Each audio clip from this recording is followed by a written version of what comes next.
நான் இப்போ healing arts காலேஜுக்கு வரப்போகிறதா உங்ககிட்ட யார் சொன்னது? ஹரிஷ் நக்கலாக கேட்க, என்ன சொல்கிற? நீ தானே அங்கே என் கூட வரேன்னு சொன்ன, இப்போ பேச்ச மாத்திர என ஜவஹர் பதறினான். நான் போகலான்னு தான் சொன்னேன், காலேஜுக்கு உன் கூட வரேன்னுலாம் சொல்லலை. நான் தான் உங்ககிட்ட முன்னாடியே சொன்னேன்ல, எனக்கு நேரம் கிடைக்கும் போது வரேன்னு. அதையே நீ அவங்ககிட்டயும் சொல்லு. ஹரிஷ் சாதாரணமாக சொல்லிவிட்டு மீண்டும் வெளியே வேடிக்கை பார்க்க ஆரம்பித்தான். என்ன பேசிகிட்டு இருக்க? அவங்க 2 பேரும் நம்மளோட வைஸ் பிரசிடென்ட், அப்புறம் டீன். அவங்க பேச்சை எப்படி உன்னால் மீற முடியும்? ஒழுங்கு மரியாதையாக நான் சொல்கிறத கேட்டு என் கூட வந்துரு, இல்லைனா நடக்கிறதே வேறு.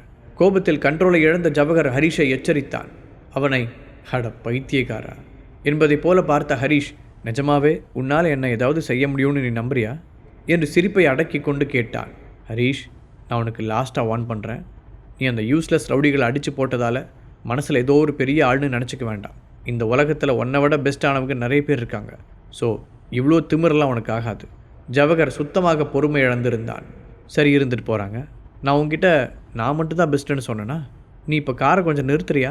ஹரிஷ் மீண்டும் அலட்சியமாகவே பேச காரை ஓரம் கட்டி நிறுத்திய ஜவஹர், என்ன போனால் போகுதுன்னு பார்த்தா ரொம்ப ஓவராக தான் போயிட்டுருக்க.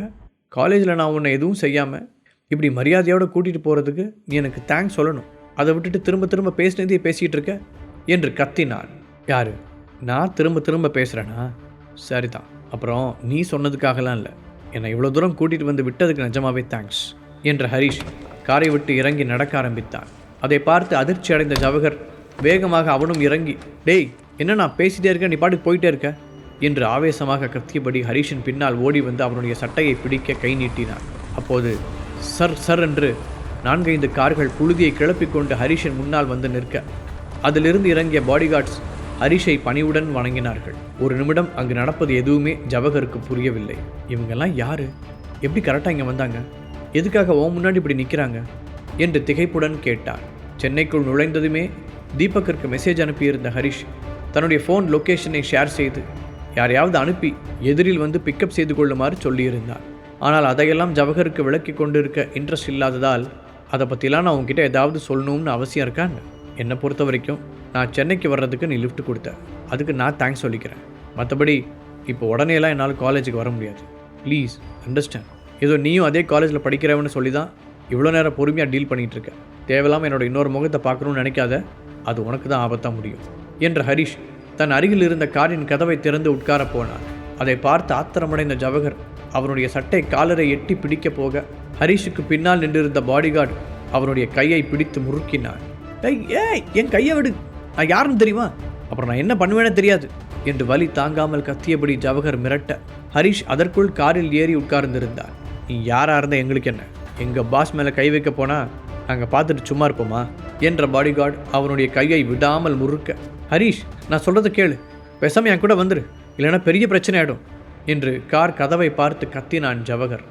அதற்குள் கார் கதவின் கண்ணாடியை திறந்த ஹரிஷ், பாவம் சின்ன பையன், ஏதோ உணர்ச்சி வசப்பட்டு பேசிகிட்டு இருக்கான், லைட்டாக மட்டும் கவனிச்சு அனுப்புங்க, ரொம்பலாம் அடிச்சிட வேண்டாம் என்ற ஹரிஷ் காரை எடுக்க சொல்ல அடுத்த சில வினாடிகளில் கார் அங்கிருந்து புறப்பட்டது.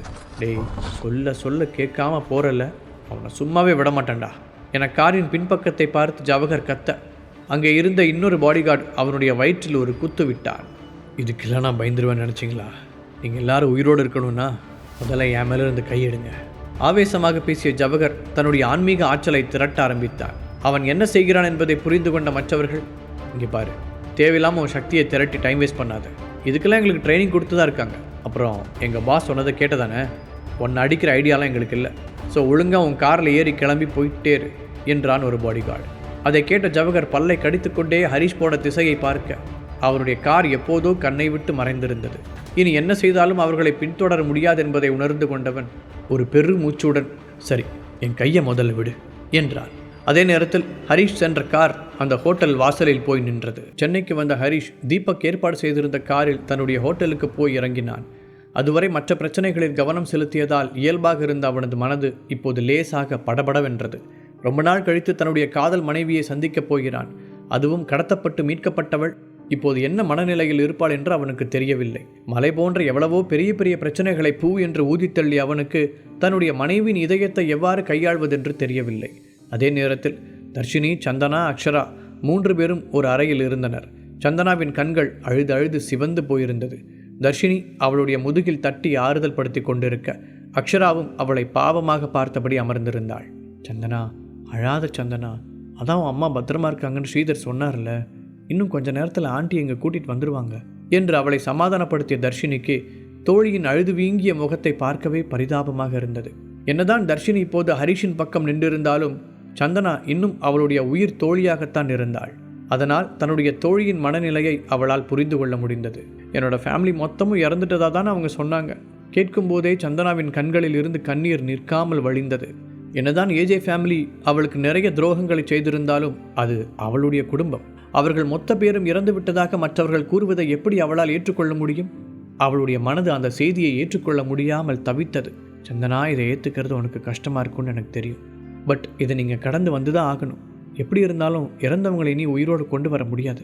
தர்ஷினி ஒரு பெருமூச்சுடன் அவளை மீண்டும் ஆறுதல் படுத்த முயன்றாள். யார் இதை செஞ்சாங்கன்னு ஏதாவது தெரிஞ்சுதா? கண்டிப்பாக நடந்தது ஆக்சிடெண்ட்டாக இருக்க வாய்ப்பில்லை.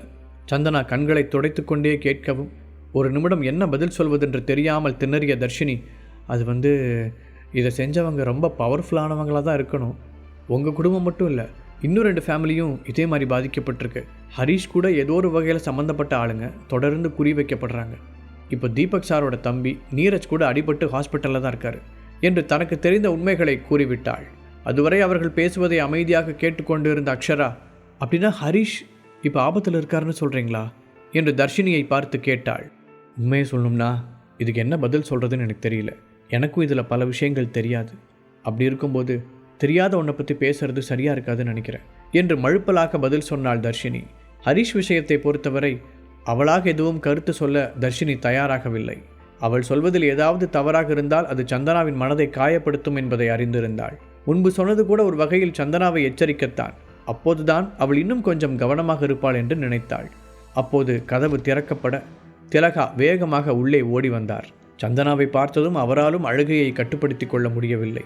டாப் 10 ஆர்கனைசேஷனால் 2 முறை கடத்தப்பட்ட திலகா மிகப்பெரிய மன உளைச்சலுக்கு ஆளாகியிருந்தார். முதல் முறை கடத்தப்பட்டு மீட்கப்பட்ட பிறகு அவர் ரொம்ப நாட்கள் வீட்டை விட்டு வெளியே வராமலேயே இருந்தார். அதுவும் ஹரீஷ் தான் தியான மீடியாவின் முதலாளி என்ற உண்மை தெரிந்த பிறகு அந்த அதிர்ச்சியில் இருந்தும் அவரால் வெளியில் வர முடியவில்லை. வெளி உலகில் நடக்கும் எந்த செய்தியிலும் ஆர்வமின்றி வீட்டிற்குள்ளேயே அடைந்து கிடந்தார். இந்த சூழ்நிலையில் ஒரு நாள் மார்க்கெட்டுக்கு போய்விட்டு வரும்போது மீண்டும் அவர் கடத்தப்பட்டார். இதனால் இன்னும் மனநிலை பாதிக்கப்பட்டிருந்தார். சந்தனா, உன் ஹஸ்பண்ட் அந்த வீணா போன ஹரிஷால் நான் எவ்வளோ பாதிக்கப்பட்டிருக்கேன்னு உனக்கு தெரியுமா? அவன் எவ்வளோ பெரிய பணக்காரனாக இருந்தாலும் பரவாயில்ல, உனக்கு அவன் வேண்டாம். நீ என் கூட வந்துரு, நம்ம இந்த ஊரை விட்டே எங்கேயாவது போயிடலாம். திலகா பதட்டத்துடன் சொல்ல சந்தனா திகைப்புடன் அவரை பார்த்தாள். அதே நேரத்தில் கம்பீர நடை, கண்களில் கூலிங் கிளாஸ், 2 பக்கங்களிலும் பாடி கார்ட்ஸ் என்று கெத்தாக உள்ளே வந்த ஹரிஷை அந்த ஹோட்டலில் இருந்த எல்லோருமே ஆச்சரியத்துடன் பார்த்தனர். யாரது? ஏதோ பெரிய விஐபி மாதிரி இருக்காங்க. ஒருவேளை ஏதாவது சினிமா ஹீரோவாக இருப்பாரோ? அங்கிருந்த ஒருவர் மற்றவரிடம் கேட்க, சேச்சா, பார்த்தா அப்படி தெரியல. சினிமா ஹீரோனா நமக்கு தெரியாமல் இருக்குமா? ஏதோ ஒரு பெரிய அரசியல்வாதியோட மகன் நினைக்கிறேன். அதான் 2 பக்கமும் இவ்வளோ பாடி கார்ட்ஸ் போகிறாங்க. இன்னொருவர் வேகமாக பதில் சொன்னார். அதற்குள் ஹரிஷை யார் என்று அடையாளம் கண்டு கொண்ட ஒருவர், அட இது அந்த ஏஜே ஃபேமிலியோட மருமங்க ஹரீஷ் தானே என்று அதிர்ச்சியுடன் கேட்டார். அதெல்லாம் பழைய கதை. இப்போ அவர் தியான மீடியாவோட CEO. அது மட்டும் இல்லை, த கிரேட் ராஜேஸ்வரன் ஃபேமிலியோட ஒன் ஆஃப் த வாரிசு என்று கடைசியாக ஒருவர் அவருடைய உண்மையான அடையாளம் தெரிந்து பேசினார். ஹரீஷ் தன்னை அறிமுகப்படுத்தி கொண்ட விழாவில் அவரும் இருந்ததால் அவரால் இதை கூற முடிந்தது. என்ன, நிஜமாவா? அங்கிருந்த எல்லோரும் ஒரே நேரத்தில் வாயை பிளக்க, இதுக்கே அதிர்ச்சியான இப்படி இந்த ஹோட்டலில் தீபக் ரவிச்சந்திரன் கூட இன்னொரு பெரிய கையும் பார்ட்னராக இருக்காங்கன்னு கேள்விப்பட்டோம்ல. அதாவது இந்த ஹோட்டலோட உண்மையான ஓனரே இந்த ஹரீஷ் தான். அது மட்டும் இல்லை, இதுக்கு பக்கத்தில் இருக்கிற அந்த லக்ஸூரியஸ் வில்லாஸ் கூட அவரோட தான் என்று அதே நபர் கூற இப்போது எல்லோருடைய கண்ணும் டைனோசர் முட்டையைப் போல விரிந்தது. ஒரு காலத்தில் சென்னையில் இருந்த பணக்கார சர்க்கிள் மொத்தமும் கேலி செய்த ஒருவன் இன்றைக்கு யாருமே தொட முடியாத உயரத்தை அடைந்திருந்தான். அவனுக்கென ஒரு ராஜ்யத்தை உருவாக்கி அதன் அரசனாக உயர்ந்திருக்கிறான். நினைக்கும் போதே அவர்களுக்கு பிரமிப்பாக இருந்தது. அதே ஆச்சரியத்தோடு அவர்கள் சற்று தொலைவில் நடந்து சென்று கொண்டிருந்த ஹரிஷை திரும்பி பார்க்க அவன் எடுத்து வைக்கும் ஒவ்வொரு ஸ்டெப்பிலும் தன்னம்பிக்கையும் கம்பீரமும் வெளிப்படுவதைப் போல இருந்தது. அந்த நிமிடத்தில் ஹரீஷ் அங்கிருந்த பல இளைஞர்களுக்கு இன்ஸ்பிரேஷனாக மாறிக்கொண்டிருந்தான். லிஃப்டை நோக்கி சென்று கொண்டிருந்த ஹரீஷின் காதுகளில் இதெல்லாம் விழுந்தாலும் அவன் மனதில் பதியவில்லை. அப்போதைக்கு அவனது சிந்தனை மொத்தமும் சந்தனாவின் மீதே இருந்தது. அதற்குள் வெளியே வந்த தீபக் ஹரிஷை கட்டி அணைத்து வரவேற்க பதிலுக்கு அவனை அணைத்த ஹரீஷ், சந்தனாவை அக்ஷரவங்க என்று கேட்டான்.